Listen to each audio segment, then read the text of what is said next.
How did you experience it?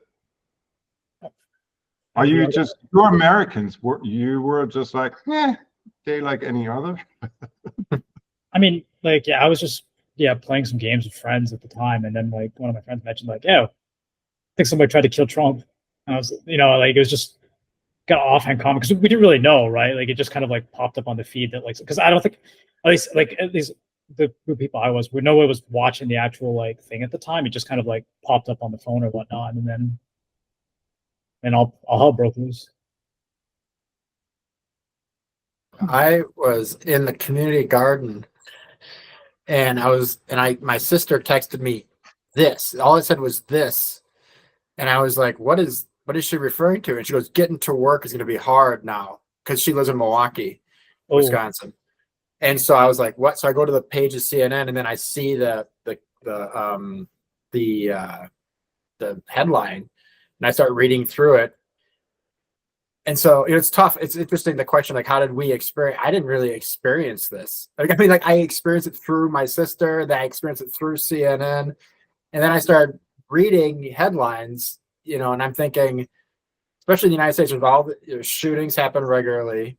And then there's people saying stuff like, who did it? And then it's like, does it matter who did it? And then it's quickly gets mediated by all these other, very quickly, like within hours, it's like all these, I don't know, filters appear around it. So I don't know. So it's tough.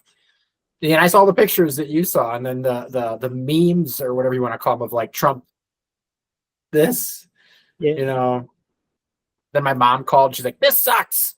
He's definitely going to win now." So that's part of my experience.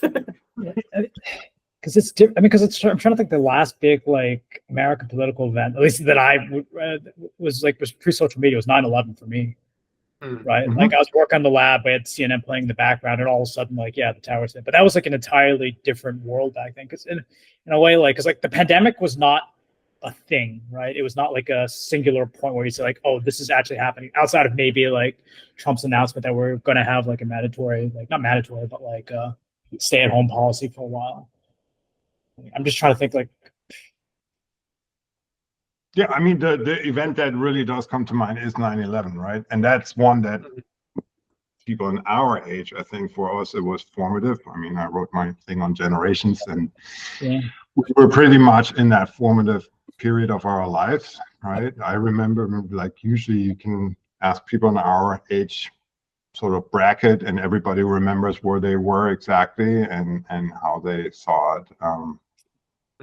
So, and yes, I mean, Trump really, Trump's reaction was, wow, right? I mean, he understands mass media. Yeah, but imagine if you're like on have something like this, you're completely confused too. You're not really sure what's going on. You just feel something, and then you hear the pop, pop, pop, and you go down, and you're just like, and then he's like, "Where are my shoes?" My shoes, my shoes. Probably he expensive. Is always like, and I don't mean to say pejorative sense, but like he is like the consummate showman, right? Like that is like to have like sort of like the presence of mind, say like, okay, this is an opportunity to have like. That is like whether he wins or loses, like that is going to be the iconic. I mean, hopefully that'll be the iconic. Like we don't get any more craziness, but like that is going to be the iconic shot of the election cycle.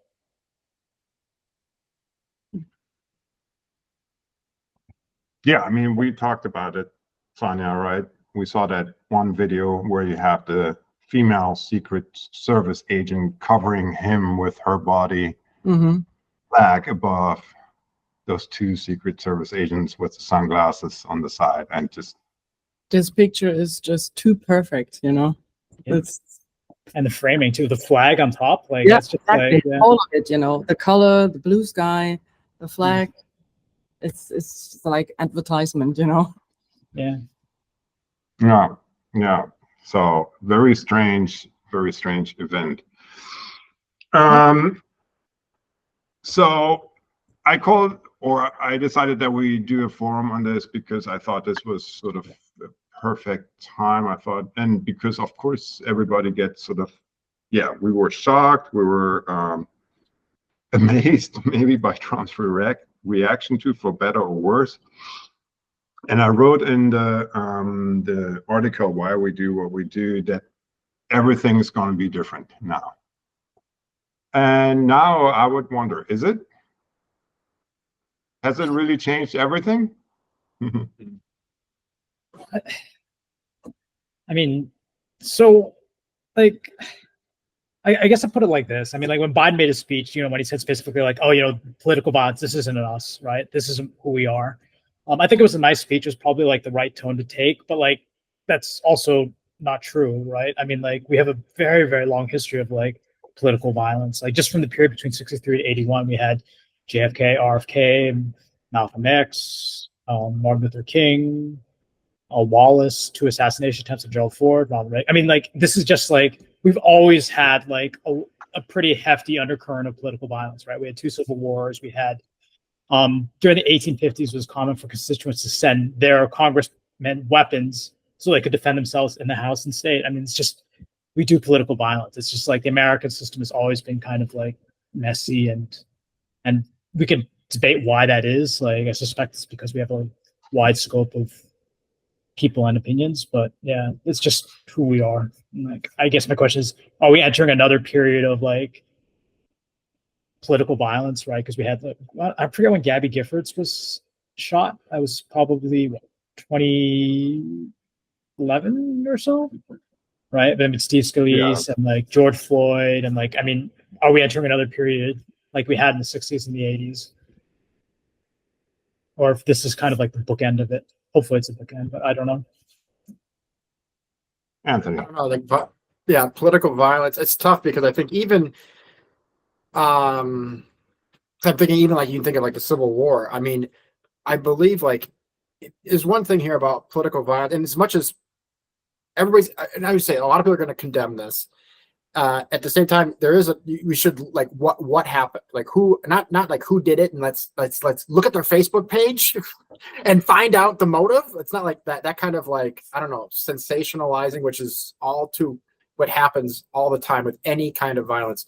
There is something like real, like analyzing what's the context of it, which is important. Because I think even going back to the Civil War, the people who seceded, right, like the southern states and so on, they're going to say we're defending values.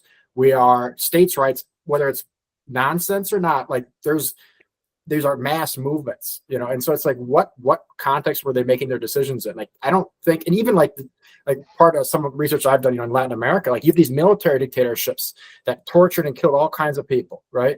But they always justified their actions in terms of democracy. They always said, we want democracy to come back, but before it can come back, we have to take care, clean house, right? Even Trump says stuff like that. Like there's this thing about, I mean, if you really want to, if violence is a problem and it's an issue for democracy, then let's actually talk about the conditions that it's in and the people who are using it, like what's motivating them. And I don't mean motivate them like, I want to get into this guy's iPhone. I'm going to find out what he posts on Instagram. And then no more violence. Well, that's nonsense. That's tabloid nonsense, which is so much as that's what we're like living. It's a cesspool that we have in a lot of ways. Yeah. No, I mean, we had a conversation a couple of days ago when we already touched on that subject, right? I mentioned a class that Alex Wendt used to teach on terrorism. That was after 9/11, a couple of years afterwards, where he had sort of 3 levels and the individual psychology of the actual terrorist. He said it's basically impossible to figure out what's going on there. We will probably never know the motives of the shooter unless they tell us, write it down or something, and they might still find it, but then people are going to be like, it's fake. But yes, I absolutely agree. There's another level where you talk about, well, you can talk about the organizational level, terrorists like Al-Qaeda, but in this case, we don't have really, or it seems like there's no organization. And then you can talk about the general societal conditions that, the question is, why did this particular person not go on a rampage in a school or in a mall or something, but chose a political target? And yes, I think it says a lot about I mean, Hannah Arendt does have something thing to say about this, right? So violence is sort of when you feel like power doesn't work anymore, and power is sort of, we all can like do things together. We can change things together through deeds and words, and violence is actually comes into play when power fails, right? So when people have the feeling like we can't change things anymore, or this kid had the feeling like, oh my God, I see Joe Biden like mumbling and not being able to articulate himself anymore. Donald Trump's going to be president, and he's so scared that he's going to do something terrible in that position that he's like, I got to take him out. I would also just like, I mean, as far as like, one is like, I mean, obviously we don't know the motives now at this current July 22nd, but like, we have to remember, like, a lot of the times he might just, I guess to use the term, he might be nuts, right? Like the Ronald Reagan's assassin wanted to impress Jodie Foster. Theodore Roosevelt's assassin heard the ghost of William McKinley. These are not like, I mean, he could just literally just not be well.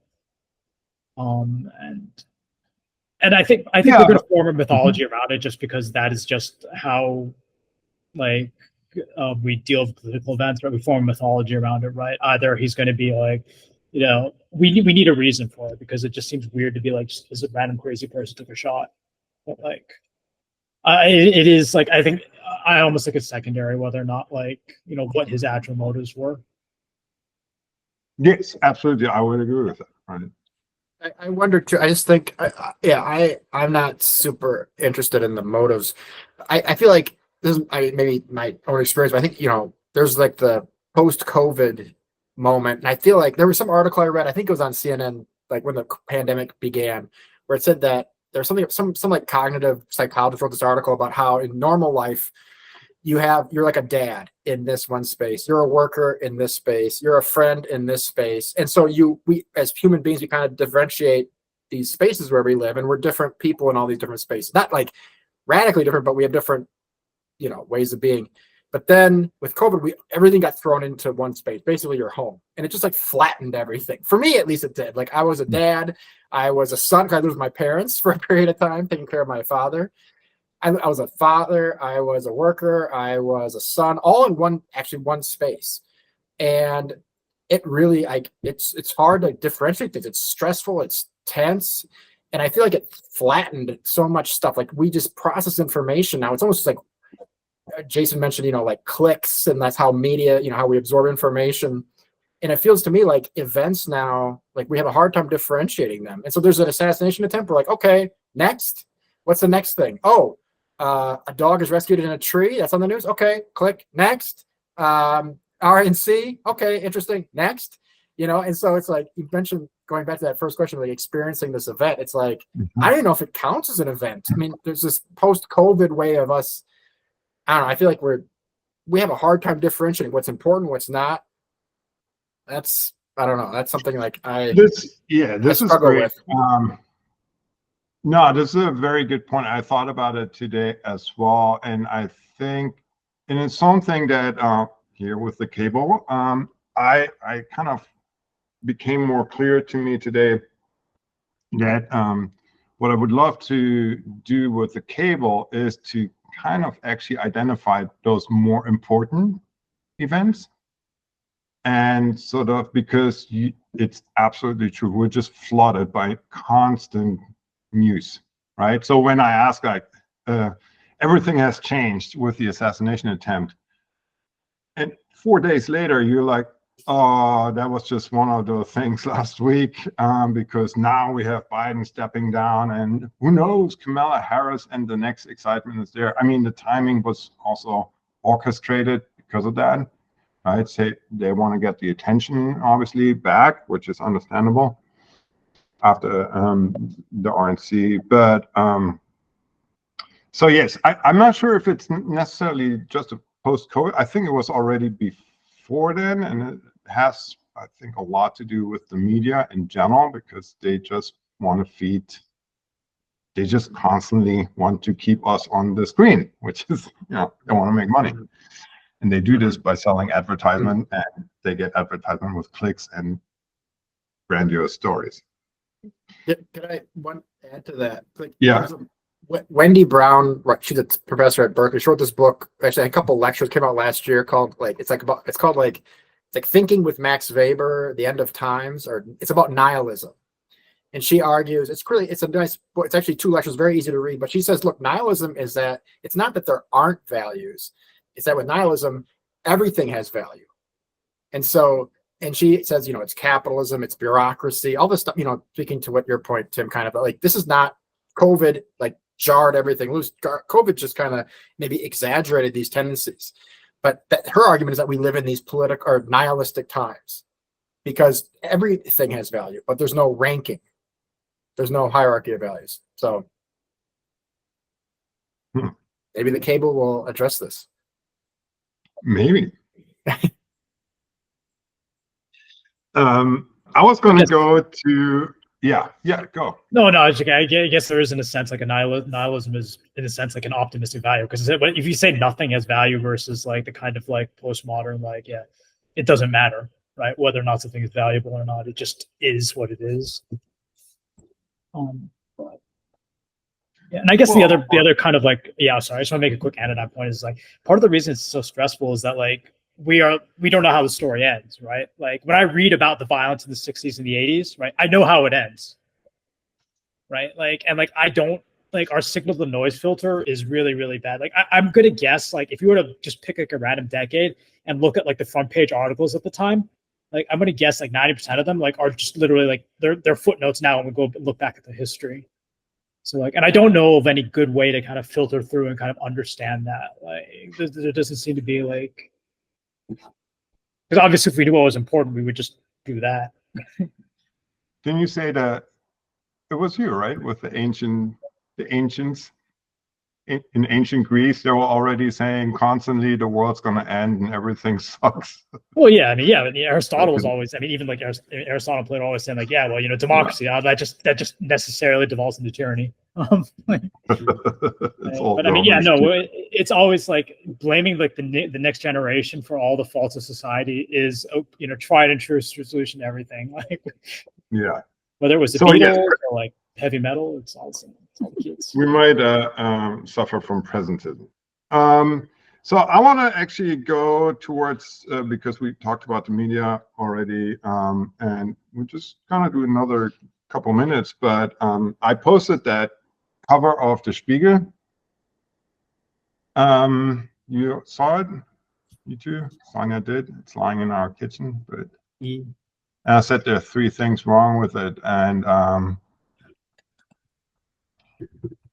kind of ties back to the question of motives and violence. And a lot of this is obviously, or has everything changed? And a lot of this is obviously interpretation, right?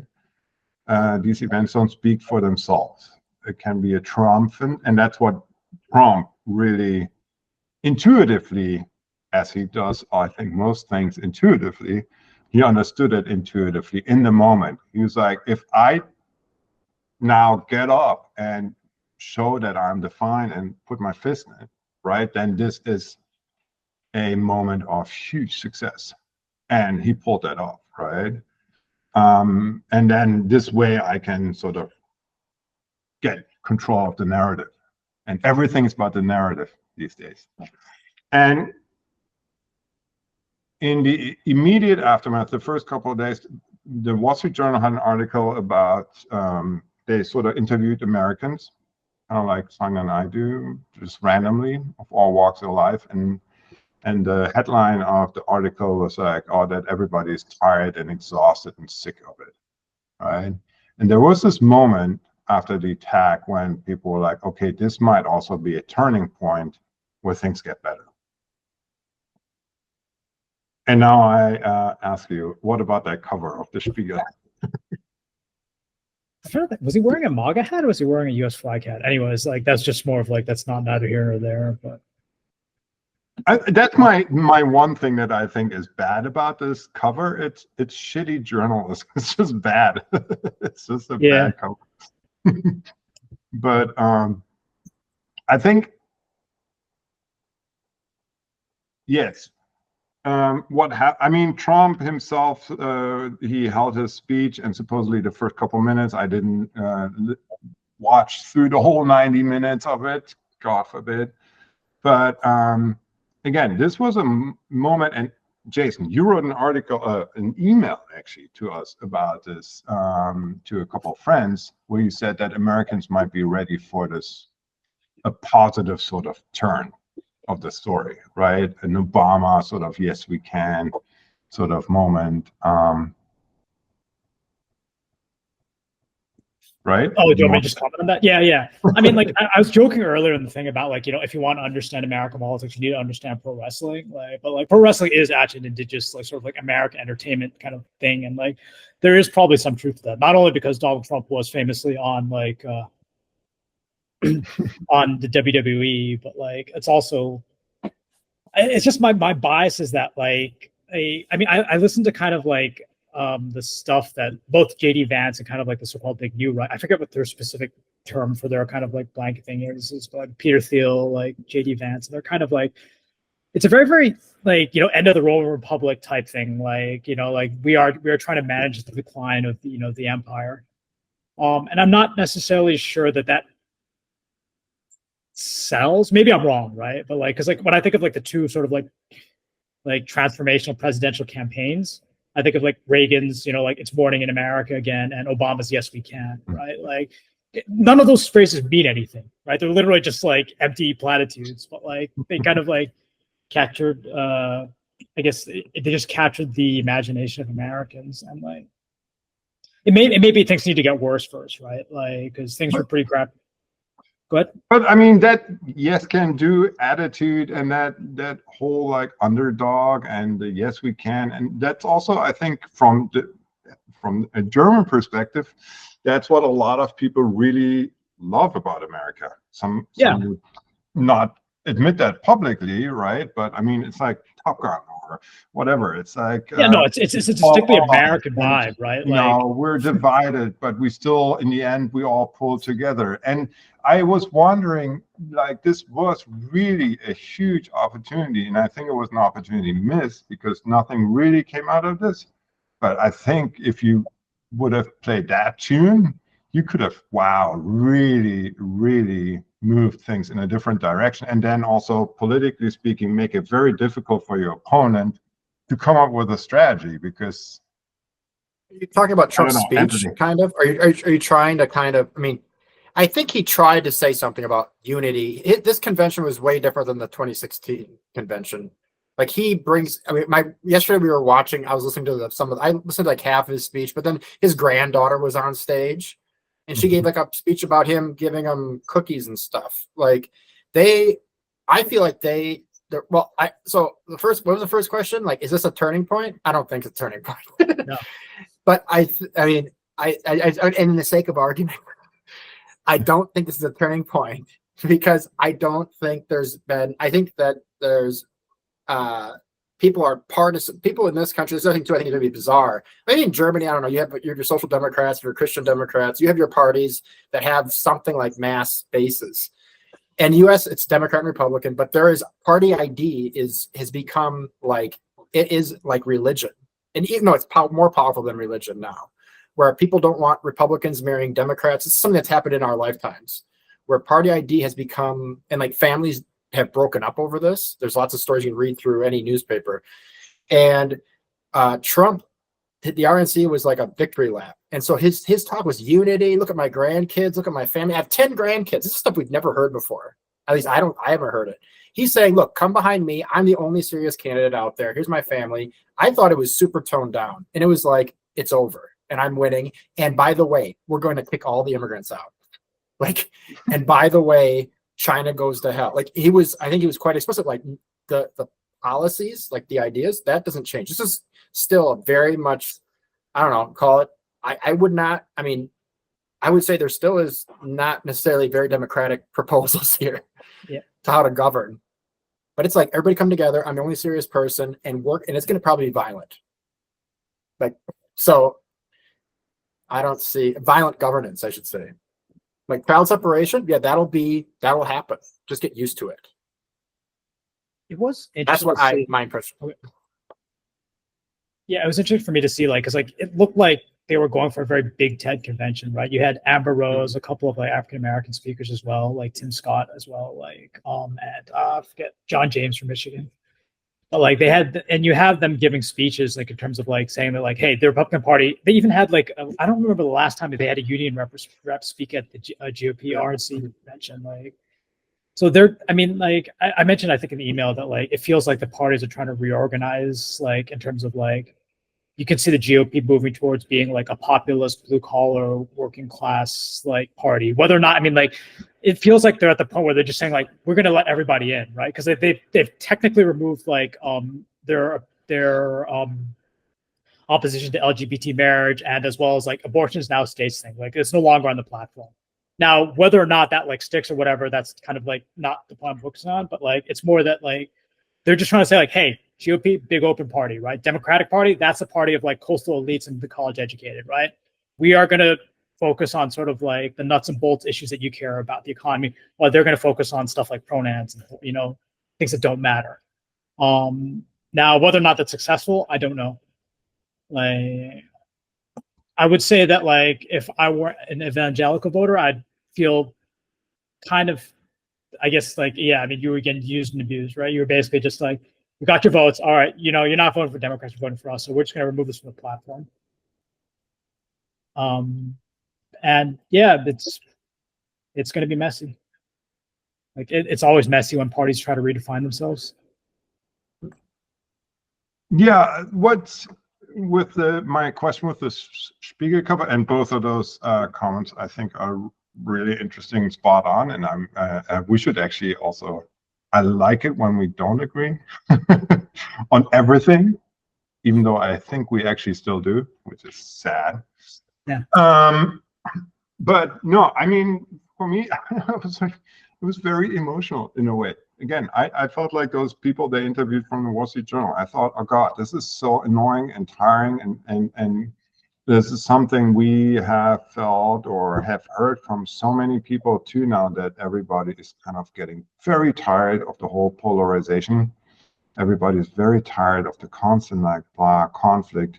And in this sense, I think a lot, and you saw it, I thought in a lot of also German news, a little bit more in American news outlets, that there was this like, this could maybe some hope, almost like this could be a moment where we come together and maybe don't escalate further, but sort of pull back and see our shared humanity or something. And the reason I dislike the Spiegel cover is one other reason is that it's basically making that impossible, right? The media already calls it. This is like civil war now, is on the horizon. And I'm like, first of all, what the F are you talking about? Second, who are you, Spiegel, to talk about this like this when we have similar issues here in Germany?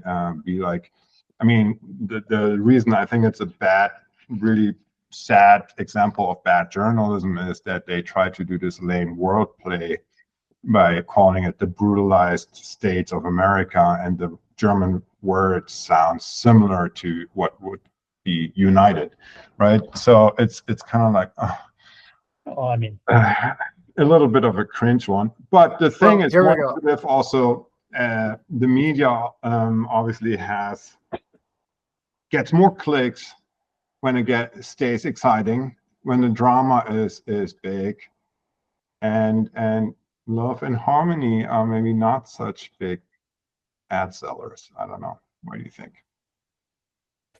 I was going to say maybe, okay, play devil's advocate maybe. So yes, this is a transformational moment. People are fed up with polarization. They're fed up with violence. And the gateway to peace and stability will be the Republican Party. We have these moments in U.S. history of party realignment, right? The Democrats did it with FDR. And that is exactly, I don't think you can question that. So Trump won the presidency, but you have Brexit. The Germans, you have I forget which party. You have this like German National Development Plan or whatever, right? Like it's all about like, I would say nationalism, but also regionalism. The world is changing. It's going to be not global, maybe a regional world.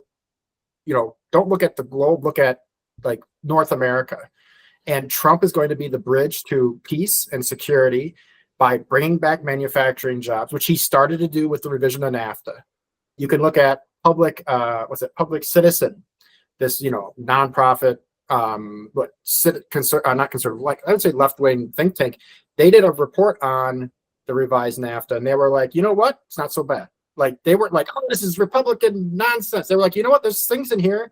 Took away the investor dispute settlement mechanism. There's things there that try to bring back jobs. So this will be a time for peace and stability. It'll be based on regional development, not global development. Immigration will be seriously addressed because, look, the Democrats have imploded. They have imploded, and they've just have not done well with immigration, right? And so Trump is going to restore order. And that would be, there's your devil's advocate argument. Well, you did this one well. You also okay. Well, quick comment by Jason. Then I think Anthony has to go, and I have to go. Okay. A final, very quick question for you guys. I mean, I've talked about briefly about I think I mentioned it before. So I call the Big Lebowski theory of political exhaustion. Where basically at some point in time, I don't think it's going to be there's not going to be a point. Maybe if you look in the history books 50 years after it happens, it'll be they'll point to a specific point. But I think for us living through it, it's just gonna be a point where we're all just kind of say F it, let's just go bowling, right? We're just so tired of it. Well, have we hit that point yet? I don't think so. But great movie, everyone should watch it. Yes, everybody should watch Big Lebowski. Because of that theory, we're offering retreats. And we're going to work on that tomorrow, right, Sonja? So everybody can take a breather, basically, from this constant nonsense. Well, nonsense, I don't know. Final question before we end the recording from Anthony and Jason, real quick, just as the Americans in the room. Who's going to be the Democratic nominee? I mean, I got to go with Kamala. I think the more interesting question, who her VP is going to be. Anthony? Okay, so I would agree with that. But let's see. Let's play with some ideas here. I would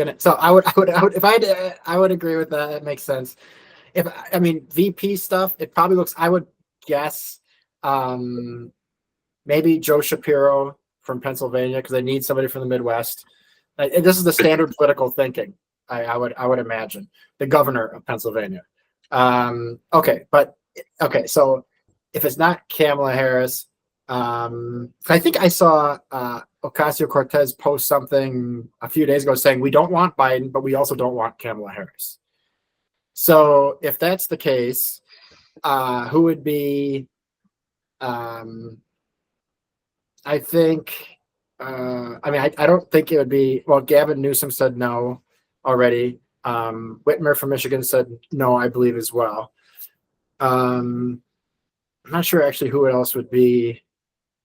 Who are the other options that are be? So I'm thinking of if there would be this more left wing option for the Democrats to choose from. I mean, I don't know. Yeah. So Kamala Harris. I didn't give you an answer. Yeah, but Sorry? Kamala Harris is problematic for a lot of reasons, right? And she was sitting there the entire time, like the rest of the Democratic Party, ignoring basically the condition of Joe Biden. Yeah. And let's see. So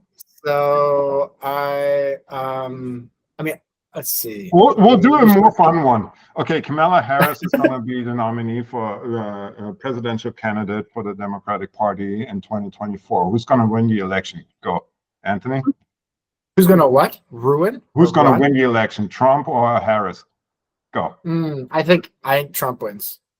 I think Harris wins. Ooh, interesting. Do you want reasons? Yeah. Yes, arguments. Oh yeah.